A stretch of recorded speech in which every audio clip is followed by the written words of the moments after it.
하나님 아버지, 이 시간 다시 우리를 불러 모아주시고, 곁길로 벗어나지 않도록 늘 말씀과 성령으로 우리의 발걸음을 인도해 주시니 참으로 감사드립니다. 하나님의 백성답게 사는 일이 여전히 버겁고 힘들 때가 많으나, 죄인을 의롭다 하시는 그리스도의 공로를 힘입어서 회개하는 마음으로 다시 나아왔습니다. 하나님 아버지, 참 우리 안에 정한 마음을 허락하여 주시고, 또 우리의 복된 신분과 또 그 영광이 무엇인지를 깨닫게 해주시기를 간구합니다. 세상의 비참한 실상과 현실 앞에서 우리의 마음이 상하고 낙심될 때도 있지만 이 땅의 것이 아니라 위의 것을 찾게 하시고 변하지 않는 주님의 약속을 붙잡고 우리에게 주어진 일들을 잘 감당할 수 있기를 소원합니다. 또 우리의 모든 필요를 아시는 아버지께서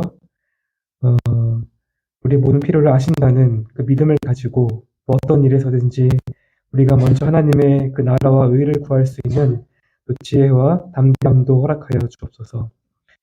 이 시간 성령께서 말씀으로 우리 가운데 역사하여 주옵시고 말씀의 능력을 신뢰할 수 있게 하시고 또 그 말씀에 순종하는 복도 누릴 수 있도록 함께하여 주옵소서. 살아계신 예수님의 이름으로 기도드립니다. 아멘. 네, 하나님 말씀 빌립보서 4장 1절부터 3절까지 말씀을 보도록 하겠습니다.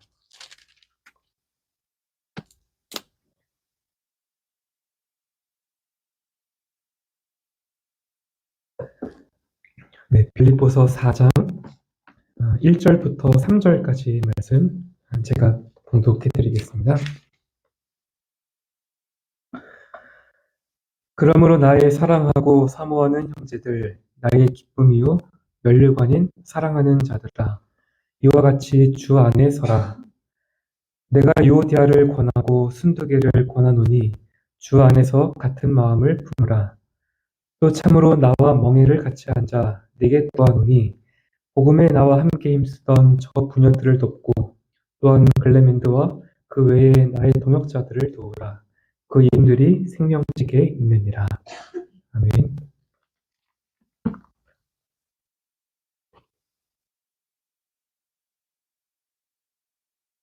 네, 빌립보서는 이 바울이 그리스도의 심장으로 사모하는 이 빌립보 교회를 향해서 쓴 서신입니다. 이제 우리가 이 서신의 마지막 장을 살펴볼 단계가 되었습니다. 보통 바울이 본론을 이제 말하고 나서 여러 가지 권면의 말들로 자신의 서신을 마무리하죠. 이 빌립보서도 마찬가지입니다. 물론 실제 내용을 살펴보면 각 서신마다 나타나는 다양한 특징들이 있습니다. 이 빌립보서의 경우에는 1장부터 3장까지 다룬 이 주제들을 다시 이렇게 되짚어 주는데 우리가 앞으로 4장을 살펴보면서 그것을 확인해 볼 것입니다. 특히 우리가 오늘 살펴보려고 하는 이 본문 이 4장 1절부터 3절은 이 3장 말미에 있는 그 내용과 긴밀하게 연결되어 있습니다. 왜 그렇습니까? 1절을 그러므로라는 말로 시작하고 있기 때문이죠. 먼저 빌립보 교회로 하여금 방금 전까지 바울이 전했던 그 말을 돌아보도록 하고 있습니다. 3장에서 바울은 유대주의자들 뿐만 아니라 그리스도 십자가의 원수들, 곧 이 거짓 교사들과 잘못된 그 모범을 경고합니다. 빌립보 교회는 유사 기독교를 자랑하는 자들을 분별하고 경계해야 합니다. 또 자기 배를 신으로 삼고 그 부끄러움을 영광으로 삼는, 그래서 그 멸망이, 그 마지막이 멸망인 자들을 주의하고 멀리해야 합니다. 그 대신 바울은 그리스도를 중심으로 사는 자들을 본받으라라고 말합니다. 그러면서 모든 그리스도인들의 복된 신분을 강조했습니다. 그리스도인의 시민권은 하늘에 있다라는 것이죠. 이것은 장차 천국 시민이 된다라는 것이 아니라 이미 천국 시민이 되었다라는 말입니다. 그래서 빌립보 성도들은 천국 시민답게 살아야 합니다. 그런데 무엇이 문제입니까? 이 일이 결코 만만치 않다라는 것이죠. 우리가 사는 이 세상이 어그러져 있고 또 우리 자신도 죄로 인해서 어그러져 있습니다. 또 그리스도를 믿는 일에는 반드시 고난이 따른다라는 사실을 우리가 경험하게 됩니다. 그래서 주님을 기쁘시게 하는 삶을 살겠다고 결단해도 여전히 많은 실패와 좌절을 겪게 되는 것이죠. 하지만 이 모든 어려움에도 불구하고 결코 변하지 않는 소망이 있다라고 바울이 말합니다. 바로 우리 구원자이신 예수 그리스도께서 다시 오신다는 약속입니다. 주님께서 속히 오셔서 죄로 말미암아 어그러진 모든 것들을 바로 잡으시고 우리의 모든 질고와 슬픔을 없애주실 것입니다. 또 우리의 몸을 그분의 영광스러운 몸의 형체와 같이 변케 하시고 그 구원의 완성으로 우리를 이끄시고 그분께 속한 그 복된 상태와 영광이 우리를 참여케 하실 것입니다. 따라서 우리는 항상 그리스도께 시선을 두고 위의 것을 찾는 자들, 또 십자가를 마다하지 않고 믿음의 경주를 달려가는 그런 자들을 본받으면서 살아가야 합니다. 이제 바울은 이런 토대 위에서 4장의 권면들을 행할 것을 명령하고 있습니다. 한 가지 미리 말씀을 드리자면 우리가 다 잘 알고 또 이렇게 당연한 이야기지만 앞으로 바울이 말하는 모든 명령들은 전부 그리스도의 은혜에 뿌리를 내리고 있다라는 사실입니다. 바울의 명령은 결코 자신의 개인적인 권위에서 나온 것이 아닙니다. 바울은 항상 그리스도께서 이미 이루신 일과 또 앞으로 이루실 일에 근거해서 말을 하고 있습니다. 다시 말해 은혜가 우리의 순종보다 앞서고 우리에게 힘을 실어주고 또 우리의 순종을 완성합니다. 바울이 처음에 이 서신을 시작하면서 그리스도의 은혜와 평강이 너희와 함께 있기를 바란다라고 하면서 자신의 인사말을 시작했죠. 또 끝에 가서도 그리스도의 은혜가 너희와 함께 한다라고 그렇게 마무리 인사를 하고 있습니다. 그런 우리가 내용들을 생각을 하면서 오늘과 앞으로 살펴볼 이 바울의 강력한 권면들은 이 그리스도의 은혜라고 하는 이 맥락 안에서만 우리가 이해하고 또 실천할 수 있는 것들입니다. 1절에서 바울은 빌립보 성도들을 이렇게 부릅니다. 그러므로 나의 사랑하고 사모하는 형제들, 나의 기쁨이요 면류관인 사랑하는 자들아. 구체적인 권면을 시작하기에 앞서서 먼저 바울은 여러 가지 표현을 사용해서 자신의 깊은 애정을 나타내주고 있습니다. 오늘 우리가 바울이 권면하는 그 내용을 다 이렇게 주로 살피겠지만 여기서만큼은 바울이 권면하는 그 방식과 태도에도 우리가 주목할 필요가 있습니다. 바울은 사도의 권위를 내세우지 않고 그들을 형제라고 부릅니다. 다른 서신에서도 바울은 종종 교회 공동체를 형제 자매라고 부르죠. 여기에 자매라는 단어가 없다고 해서 남자들만 이렇게 가리키는 것은 아닙니다. 같은 의미이죠. 바울과 그들 모두가 하나님의 가족으로 입양된 자녀라는 말입니다. 우리가 하나님의 자녀가 되면 더 이상 이 땅에서의 어떤 영적인 그런 위계 질서는 의미가 없습니다. 서로 평등한 관계가 되고 함께 은혜를 나누는 그런 관계가 됩니다. 지금 바울이 형제라는 호칭을 사용을 하는 것도 이러한 동등한 관계 안에서 나누는 그러한 진정한 우정을 강조하려는 그러한 표현입니다. 물론 형제 자매라고 해서 다 이렇게 사이가 좋은 것은 아니겠죠. 하지만 바울은 자신이 빌립보 성도들을 얼마나 사랑하는지도 이야기합니다. 여기에 이 사랑하는 이라는 말을 반복하면서 그들이 정말 사랑받는 존재라는 것을 알려주는 것이죠. 그리스도께서 보여주신 사랑처럼 바울도 내가 너희를 사랑한다. 내가 정말로 사랑한다. 라는 것을 말하면서 무조건적인 사랑을 표현하고 있습니다. 또 바울이 그들을 사랑한 것은 그들을 그리워하기 때문입니다. 여기 사모한다라는 이 말은 신약 성경에서 여기에만 등장하는 단어인데 희귀한 용어이죠. 마치 향수병을 앓는 사람처럼 바울이 이렇게 느끼는 그런 그리움과 또 이별의 아픔 같은 그러한 감정의 깊이가 얼마나 어떠한지를 잘 말해주는 그런 그런 단어입니다. 바울은 여기서 그치지 않고 빌립보 성도들을 자신의 기쁨이자 면류관이다라고 부릅니다.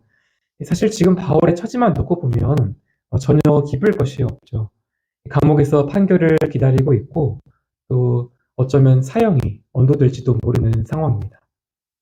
하지만 바울의 기쁨은 이런 상황에 매여서 좌지우지 되지 않습니다. 더 좋은 현실, 더 좋은 환경에서 기쁨을 구한 것이 아니라 주 안에서 함께 형제되고 자매된 자들과의 그 관계 안에서 기쁨을 누립니다. 복음의 동역자로서 각자가 서로의 그런 관계에 헌신했던 것을 생각을 하니 깊은 감동이 밀려오는 것이죠.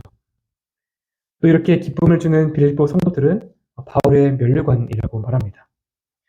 아마 바울은 여기서 올림픽 경기 같은 그런 경기가 이렇게 끝이 나고 승리자에게 주어지는 기쁨과 화환을 생각하고 있는 것 같습니다. 2장부터 바울은 경주에 빗대어서 이 빌립보 교회에 영적인 그런 도전과 경배를 계속해서 주었습니다. 그들의 생명의 말씀을 붙잡는다면 자신이 다름질한 것이 그리스도의 날에 헛되지 아니할 것을 그것이 드러날 것이라고 그렇게 말을 했죠. 3장에서는 그가 부르심의 상을 위해서 여전히 달려가고 있으니 그들이 어디에 이르렀든지 우리가 계속 같은 길을 가자라고 말합니다. 그리고 이제 4장에 와서는 그들을 면류관이라고 부르면서 여러분은 내가 온 힘을 다해서 달려가는 나의 상이다라고 말하고 있습니다. 물론 그들이 바울이 얻게 될 상의 전부는 아닙니다. 바울이 참 그리스도를 얻고 또 그 안에서 발견되기 위해서 달리고 있습니다. 이렇게 볼 때 그가 빌립보 성도들을 자신의 면류관이다라고 이렇게 부르는 것은 어떤 개인주의적인 성취나 야망 때문이 아니라 어쩌면 그리스도 교회의 그 전체 구속을 염두에 두고 있는 그런 말인 것 같습니다. 다만 이런 종말론적인 이런 배경에도 불구하고 여기에는 분명 현재적인 측면도 있습니다. 지금 바울의 목적은 자신이 그들을 얼마나 깊이 사랑하고 사모하는지 알려주는 데 있기 때문입니다. 먼 훗날 빌립보 교회는 바울의 기쁨과 면류관이 되겠지만 지금도 이미 바울의 기쁨이자 면류관입니다. 이처럼 바울은 사랑과 그리움, 또 기쁨, 또 자부심을 담아서 그들을 향해서 이렇게 표현을 하고 있습니다. 그런데 바울이 구체적인 권면을 하기 전에 왜 이렇게 많은 이야기를 하고 있습니까? 자신이 얼마나 개인적으로 또 인격적으로 그들을 사랑하는지를 여러 표현으로 먼저 알리고 있는 이유가 무엇일까요? 아마 이것은 오늘날 이 교회뿐만 아니라 참 이 각박한 사회를 살아가는 우리에게 필요한 지혜를 주는 그런 대목인 것 같습니다. 성경은 우리가 하는 이 말에 대해서 여러 가지 교훈을 줍니다. 하루에도 숨 쉬고 생각하는 것만큼이나 우리가 많이 하는 것이 바로 이 말이죠. 그런데 이 말에 그 가진 힘이 너무나도 강력합니다. 말 한마디가 어떤 사람에게는 평생 지울 수 없는 그런 상처를 남기기도 하지만 반대로 죽어가는 생명을 다시 살리고 회복시키기도 하죠. 그래서 같은 말이라도 이것을 어떻게 전달하는지가 매우 중요합니다. 잠언 15장 1절은 유순한 대답은 분노를 쉬게 하여도 과격한 말은 노를 격동한다라고 말씀합니다. 일상에서 성급하게 내뱉은 말은 가족이나 또 우리 주위 사람들과의 관계를 갈라놓습니다. 하지만 그런 관계를 다시 회복하는 것도 진심 어린 말 한마디에서 시작되는 그런 경우가 있는 것이죠. 우리가 말을 지혜롭게 전달해야 하는 또 한 가지 이유가 있는데 그것은 우리의 말을 듣는 그 대상인 사람이 죄인이라는 사실입니다. 사람은 문제를 지적하고 이 바른 말을 이렇게 듣는다고 해서 변화되는 그런 존재가 절대로 아닙니다. 우리 자신을 보면 가장 잘 알 수 있죠. 우리 이 사회도 마찬가지입니다. 우리가 어떤 이 문제를 바르게 지적하고 그것을 드러내면 마치 문제가 해결될 수 있을 것처럼 그렇게 생각을 합니다. 하지만 사회는 절대 그런 식으로 바뀌지 않습니다. 그 사회를 구성하는 그 사람이 절대로 그런 존재가 아닙니다. 만약 그렇게 해서 진정으로 사람이 변화될 수 있다면 주님께서 굳이 이 땅에 오셔야 할 필요가 없으셨을 것입니다. 우리는 죄성 때문에 상대가 바른 말을 해도 그것을 기쁘게 받아들이기가 어렵습니다. 겉으로는 듣는 척 하지만 그것을 사실 귀찮아하고 또 자존심 상해하고 자기 합리화를 하는 것이죠. 그런데 상대방의 그 말이 제대로 들리게 되는 그 순간이 있습니다. 그것이 언제입니까? 그 사람이 정말 나를 위해서 이 말을 하고 있구나 라고 한 것이 우리 마음에 와닿을 때입니다. 그때 우리는 그런 말들을 귀담아 듣기 시작합니다. 물론 사랑이 상대방의 그 마음에 이렇게 닿을 수 있도록 우리 자신의 그 마음을 잘 담아서 전달하는 일도 필요합니다. 그저 말로만 내가 이렇게 사랑해서 그러는 거다 하면서 대충 때우는 것이 아니라 정말 진심으로 해야 합니다. 100%다 전해지기는 어렵지만 그래서 더욱 우리가 참된 사랑으로 전해야 합니다. 주님께서 주시는 그런 마음으로 우리가 해야 하는 것이죠. 바울은 이 사실을 너무나 잘 알았던 것 같습니다. 그래서 구체적인 권면을 하기 전에 여러 번 자신의 사랑을 확인시키고 있는 것입니다. 특히 바울은 이제 곧 매우 민감한 문제를 다뤄야 합니다. 2절에서 곧 살펴보겠지만 이 빌립보 교회에는 두 여인이 서로 갈등을 하고 있었고 또 이 일로 인해서 빌립보 교회가 연합을 이루는 일이 매우 어려웠습니다. 유오디아와 순도계라고 하는 이 두 여인은 바울이 매우 소중한 동역자로 여기는 그러한 여인들입니다. 그러니 바울에게는 더욱 신중한 그런 태도가 필요했습니다.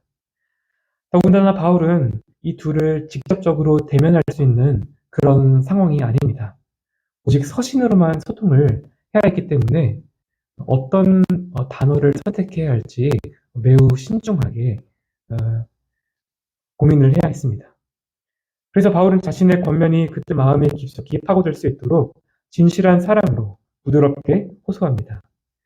우리도 이런 바울의 모습을 통해서 좀, 다른 사람의 말을 듣고 싶어 하지 않는 그런 상대방에게 어떻게 우리가 사랑 안에서 진리를 말해야 하는지를 배울 수 있으면 좋겠습니다.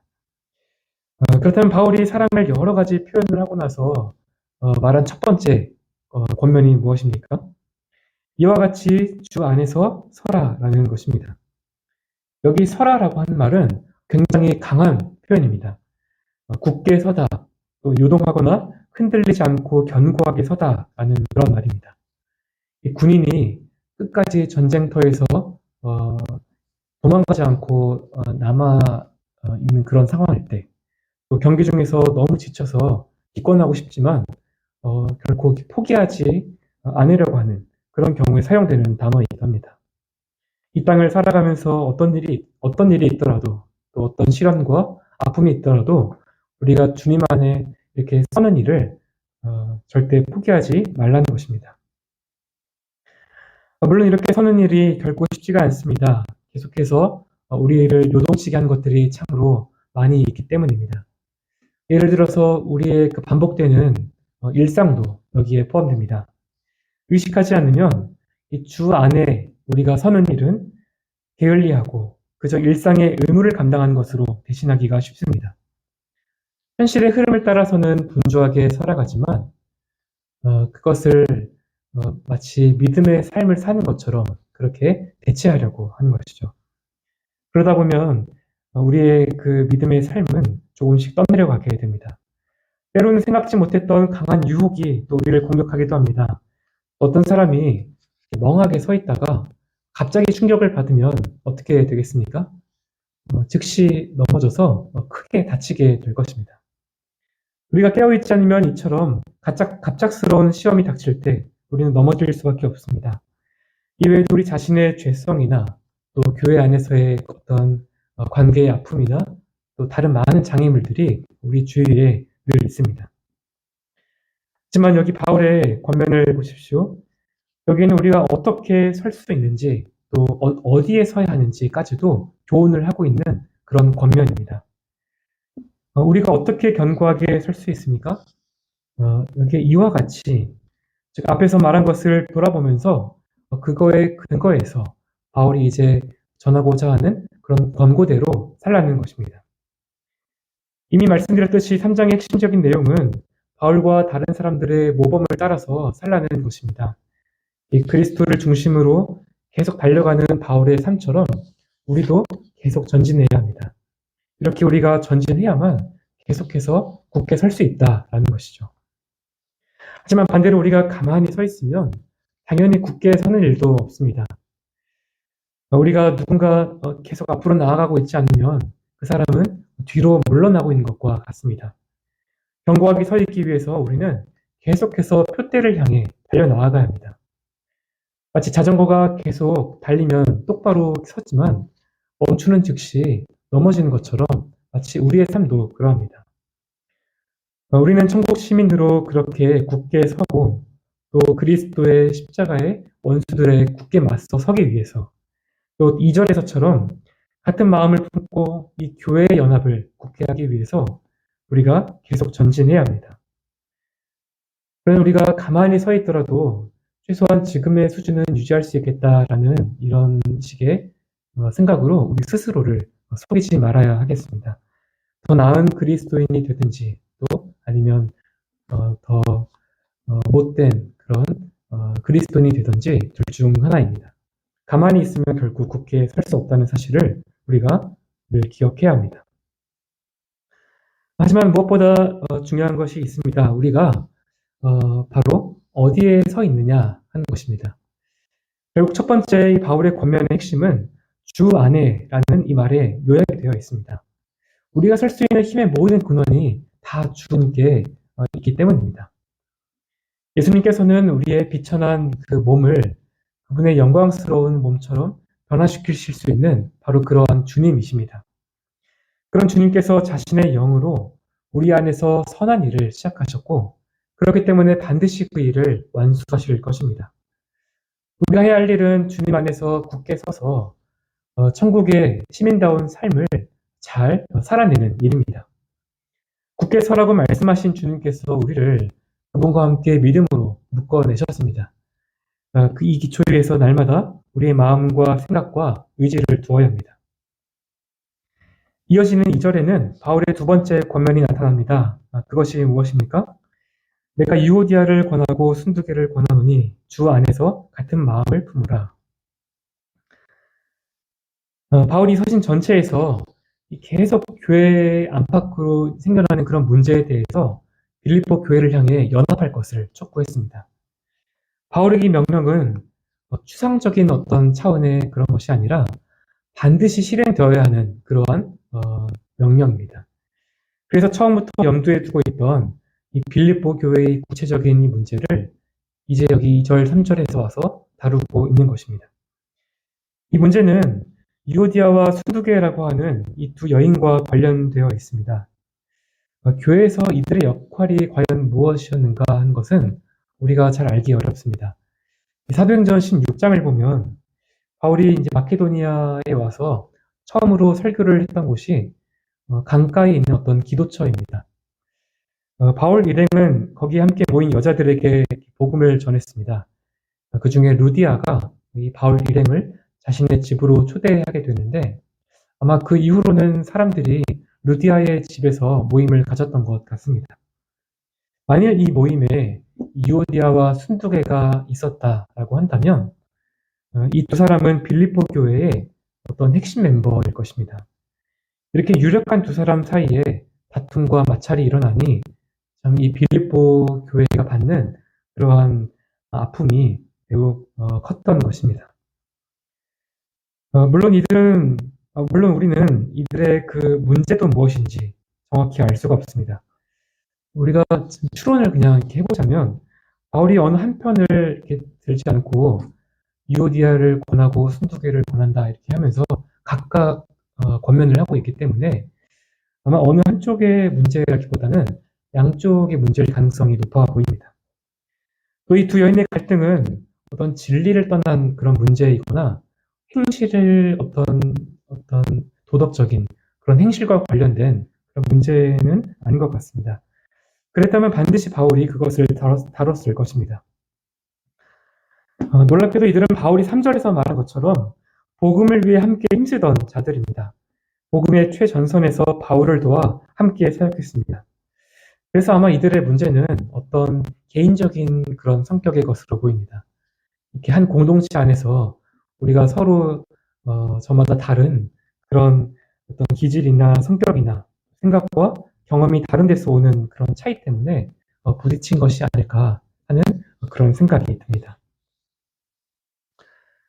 실제로 교회 안에서 일어나는 대부분의 문제가 이런 것이죠. 우리가 이단십이나 또 그런 어떤 반윤리적인 그런 행동 때문이 아니라 사실 사람들과의 그런 관계 때문에 생겨나는 그런 문제가 대다수입니다. 교회 왔다가 사람 때문에 실망하고 또 관계 때문에 상처받고 교회를 떠나는 그런 사람들이 많습니다. 하지만 우리는 교회가 다투는 것을 보고 놀라지 말아야 합니다.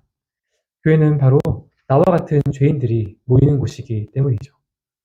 어떤 면에서 교회는 다툴 수밖에 없는 그런 공동체입니다. 중요한 것은 무엇입니까? 문제가 있고 없고가 아니라 그 문제를 어떻게 다루느냐 하는 것입니다. 문제를 다루는 방식이 이 교회와 성도의 핵심이지 문제가 있고 없고가 반드시 교회의 건강함을 결정하는 그런 기준이 되는 것은 아닙니다. 그렇다면 바울은 이 문제를 어떻게 다루고 있습니까? 먼저 그는 이 두 여인의 이름을 직접 언급합니다. 실제로 원문에도 이 두 여인의 이름이 맨 앞에 이렇게 나와 있는데 아마 바울이 이들의 갈등을 되게 중요하게 생각했던 것 같습니다. 물론 이렇게 진영을 당한 이 유오디아와 순두계의 입장에서는 좀 당황스러웠을 것 같습니다. 자신들의 그런 이름과 이 바울의 호소가 공개적으로 불려지는 것을 이렇게 듣게 됐을 때 어쩌면 이렇게 불편함을 느꼈을지도 모릅니다.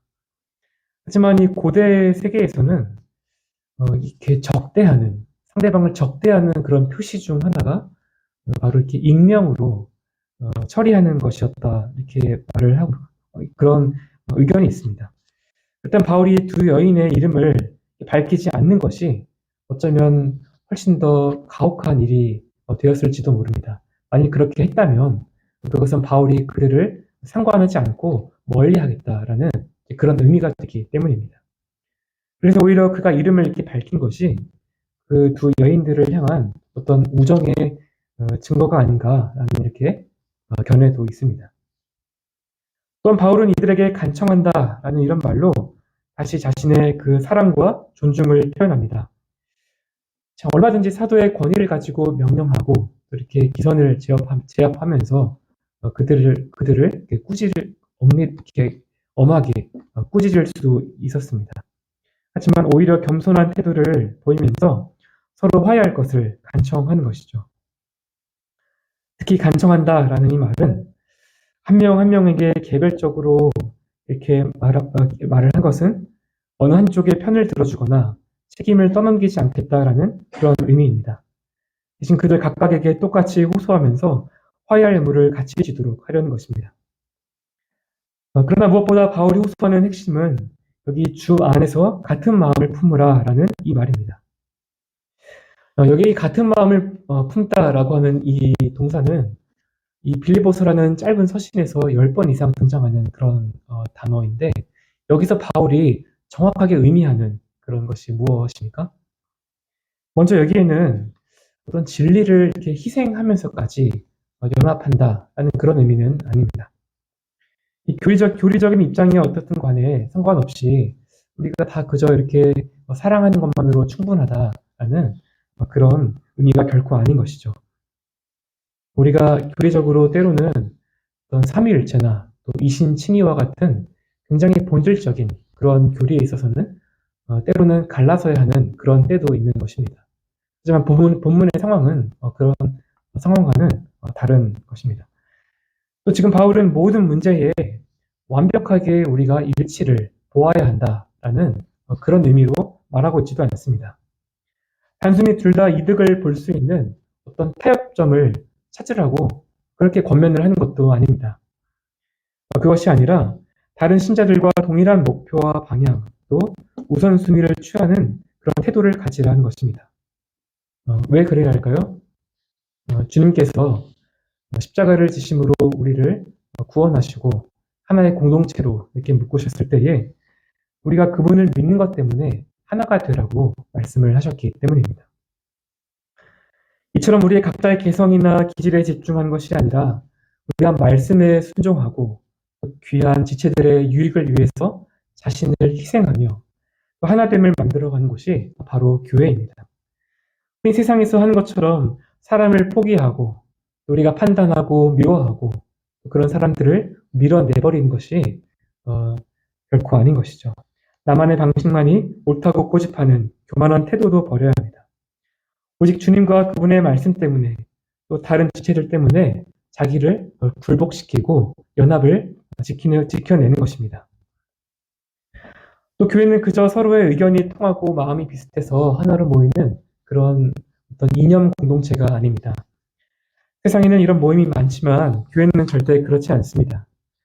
단순히 우리 생각과 마음이 통하기 때문에 모이는 것이 아니라 비록 문제가 있지만 사랑하는 주님과 다른 지체들 때문에 절대 포기하지 않고 어떻게 해서든 내 생각을 내려놓고 상대방을 이해하려고 하며 끝까지 같이 가려고 하는 것이 바로 교회됨의 핵심입니다. 따라서 여기에는 반드시 우리의 마음과 동기를 변화시키는 그리스도의 은혜가 필요합니다. 유오디아와 순두개가 또 우리 각자가 먼저 주님과의 연합을 굳게 이렇게 추구한다면 또 말씀에 비추어 충분히 생각하고 순종하고자 노력한다면 우리가 비록 어떤 부분에 있어서는 의견의 일치를 보지 못한다고 하더라도 우리가 이 복음 안에서 하나됨을 깨뜨리지 않고 이렇게 서로를 대할 수 있게 될 것입니다. 마지막 바울의 세 번째 권면은 3절에 나와 있습니다. 여기 번역이 조금 헷갈리게 되어 있는데 좀 다르게 번역을 해보겠습니다. 참 동역자인 너에게도 부탁하니 이 여자들을 도와라. 이들은 클레멘트와 나의 다른 동역자들과 함께 복음 안에서 나와 함께 수고하던 자들이다. 그들의 이름이 생명책에 기록되어 있다. 여기 바울이 아마 이 유오디아와 순두개가 그들 스스로 자신들의 그런 문제를 해결할 수 있다고 보지 않았던 것 같습니다. 여기서 제3자의 그런 어떤 개입을 요청하는데 이 두 여인이 화해를 위해서 노력하도록 도와달라라는 것입니다. 여기 도우라라고 하는 이 단어는 붙잡거나 체포하다라는 굉장히 강한 의미를 가지고 있습니다. 그만큼 강력한 조치를 취해달라는 바울의 긴급한 요청입니다. 이것은 두 여인 사이의 그런 분열이 얼마나 깊었는지 또 이 분열로 인한 이 교회가 입은 그런 영향이 얼마나 컸는지를 간접적으로 알 수 있는 대목입니다. 두 사람의 의견 차이가 너무나 심해져서 더 이상 어떤 상대방의 말을 들으려고도 하지 않고 방어적으로 자신의 그런 주장만을 내세우는 그런 상황까지 이른 것으로 보입니다. 만약 이런 상황이라면 그들에게는 직접 문제를 만나서 해결할 그런 의지나 능력이 없었던 그런 가능성이 큽니다. 또한 이 갈등이 빌립보 교회 안에서 계속 누룩처럼 퍼져나가고 있었기 때문에 반드시 이 문제는 잘 다루어져야 했습니다. 그래서 바울은 이 일에 실제적인 도움을 줄 수 있는 지혜를 가진 자신의 그 동역자에게 중재를 부탁합니다. 이 동역자는 바울과 멍에를 같이 한 자라고 이렇게 소개되고 있습니다. 이 사람의 정체가 누구인지는 우리가 추론만 할 수 있을 뿐입니다. 유력한 후보자인 어떤 디모데나 에바브로디도가 있는데 바울이 이 서신을 쓸 때 이들이 로마에 함께 있었기 때문에 정황상 조금 어색해 보입니다. 또 바울의 그런 빌립보에서 함께 시간을 보냈던 그런 실라나 누가라고 보는 그런 학자들도 있고 아니면 빌립보 교회에 있는 루디아나 또 이 빌립보 교회 감독들 중 한 명이 아닐까 하는 여러 가지 그런 견해들이 있습니다. 어쨌든 이 사람은 이 멍에를 맨 소처럼 이 말씀을 갈고 씻는 그 일에 바울의 그런 동역자로 함께 일을 했기 때문에 이 두 여인의 화해를 돕는데 가장 적합한 사람으로 여김을 받습니다. 그런데 우리에게 더 중요한 것은 이 동역자의 정체보다 바울이 지금 강조하고 있는 이 함께함이라고 하는 그 의미입니다. 바울은 유오디아와 순두계를 자신과 함께 복음에 힘쓰던 자들로 말합니다. 또 클레멘트, 아마 이 사람이 이 교회에서 어떤 좋은 평판을 받았던 그런 로마 출신의 사람인 것 같은데, 이 사람과 또 이름을 알 수 없는, 또 일일이 열거하지 못한 그런 많은 이 동역자들과도 그 두 여인이 함께 동역을 했다라는 사실을 언급합니다. 바울이 이 두 여인을 자신의 그 동역자에게 이렇게 표현하는 이유가 무엇입니까? 우리가 다 하나님의 그런 은혜로 함께 교회로 부름을 받고, 또 우리가 다 함께 교회를 위해서 희생했다라는 사실을 기억해 달라라는 그런 말일 것입니다. 그리고 다시 그때의 모습으로 되돌아가도록 도와달라고 말합니다. 교회라면 이렇게 함께 힘쓰는 동역자가 되어야 한다라는 것이죠. 지금 바울은 거의 눈물을 흘리는 심정으로 자신의 동역자에게 간청하고 있습니다. 부탁하니 제발 이 문제를 해결해 달라라고 이렇게 권하고 있는 것이죠. 바울은 이 점을 더욱 호소하면서 그들의 이름이 생명책에 기록되어 있다는 말까지 합니다. 이 생명책과 관련된 여러 가지 풍성한 의미들 중에 중요한 한 가지 개념이 있다면 바로 시민권 개념입니다. 바울이 빌립보서에서 하늘의 시민권을 언급하는 것도 바로 이런 개념과 함께 맞닿아 있습니다. 당시 빌립보는 로마의 식민지였기 때문에 이 빌립보 시민들의 그런 이름이 로마의 명부에 기록되어 있었습니다. 이들은 그 주변에 미개한 그런 족속들이 아니라 자신들이 로마의 시민으로 그 이름이 기록되어 있다는 사실에 매우 큰 자부심을 가졌습니다. 이처럼 하나님께서도 예수님을 믿는 우리를 개별적으로 아시고 또 우리의 이름을 친히 기록하셨습니다. 먼저 아버지께서 참 헤아릴 수 없는 사랑으로 우리를 택하셨고, 또 그 근거는 우리를 용서하시고 정결케 하시기 위해 흘리신 그 어린 양의 피에 있습니다. 그리고 성령께서 하나님의 택하신 그 은혜가 또 우리 삶에 잘 드러나도록 우리 안에 임재하십니다.